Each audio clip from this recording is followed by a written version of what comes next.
वालेकुम वरहमतुल्लाहि वबरकातुहू। देखिए, आप लोगों ने ये भी सीख लिया, ये भी जान लिया कि रोज़ा किन चीज़ों से टूट जाता है, रोज़ा किन चीज़ों से नहीं टूटता है। लेकिन एक वो चीज़ जिसका हमें ख़ास एहतमाम करना चाहिए कि रोज़े में हमें क्या क्या काम करना चाहिए, ये हम और आप नहीं सुनते हैं।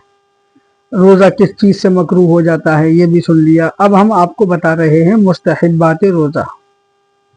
देखिए, वो काम जो रोज़े में पसंदीदा हैं उनको करना चाहिए, उसका बयान चल रहा है।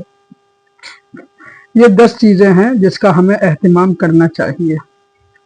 नंबर 1, सूरज डूबते ही नमाज से पहले रोज़ा खोलने में जल्दी करना। जैसे ही सूरज गुरूब हो तो नमाज से पहले हमें पहले रोज़ा खोलना है। अब पहले के से मुराद क्या है? इतना पहले नहीं कि जिसके अंदर शक और शुबह पैदा हो जाए। जो आम जंतरियों में वक्त होता है उसको देख करके उस हिसाब से जल्द रोज़ा खोलने की फिक्र करना नमाज से पहले पहले। देखिए, एक बात और है, हम और आप सुनते आए हैं, बड़े बूढ़े बताते हैं कि खजूर या छुहारा न मिले तो फिर रोज़ा इफ्तार नमक से करना चाहिए। ये बिल्कुल बेबुनियाद बेअसल बात है।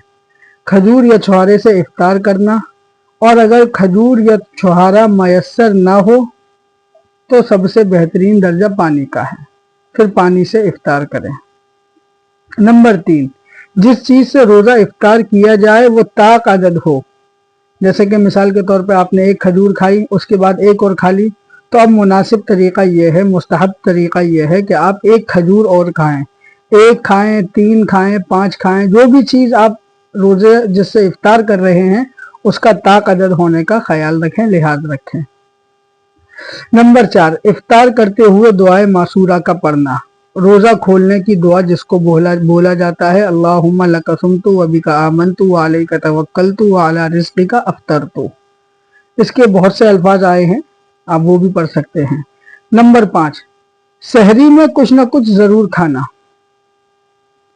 ऐसा ना हो कि आप सहरी में कुछ भी ना खाएं और सोते रहें, ये अच्छी बात नहीं है, रोज़े के इस्तिहबाब के ख़िलाफ़ है, पसंदीदा अमल नहीं है। अगर आप कुछ नहीं खाना चाहते, 2-3 खजूरें, 1 खजूर, 3 खजूर, इसमें भी ताकत का लिहाज रखें और कम से कम पानी पी लें, इतना तो आप कर ही लें। नंबर 6, इतनी ताख़ीर न करना कि सुबह होने का अंदेशा होने लगे।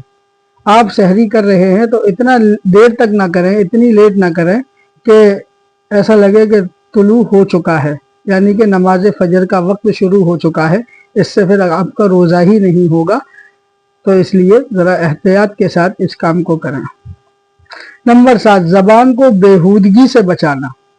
हर तरह के अपने आप को आमाले कबीहा से बचाना, ज़बान की हिफाजत करना, आज़ाए जवारे की हिफाजत करना, बदन के आज़ाओं की हिफाजत करना, और हर तरह की चुगली, गीबत, बुराई, इन चीज़ों से दूर रहना। नंबर 8, रिश्तेदारों और मोहताजों और मिस्कीनों को सदक़ात के साथ नवाजते रहना। ठीक है। नंबर 9, पूरे दिन कलाम इलाही में लगे रहना, इल्म में मशगूल रहना, पढ़ते पढ़ाते रहना, अपनी ज़बान को ज़िक्रुल्लाह से तर रखना। नंबर 10, आखिरी अशरे में एतिकाफ़ करना। एतिकाफ़ के मसाइल आपको बर वक्त बता दिए जाएंगे इंशाअल्लाह।